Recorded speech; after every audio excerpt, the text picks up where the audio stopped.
şu yaylada göç katar katar, bir güzel sevdası serimde tüter.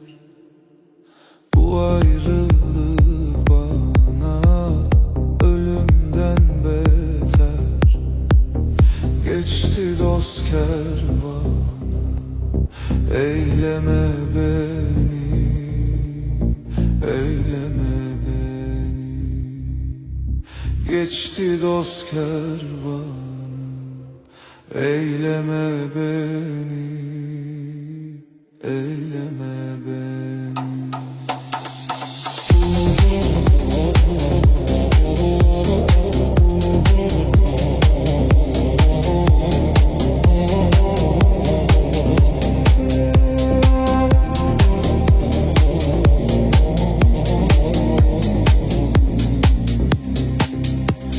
Şu benim sevdiğim başta otur, bir güzelin derdi beni bitir.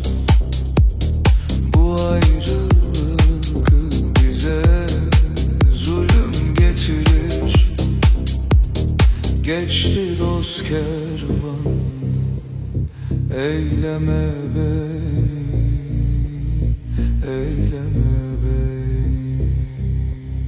Geçti dost kervanı, eyleme beni, eyleme beni.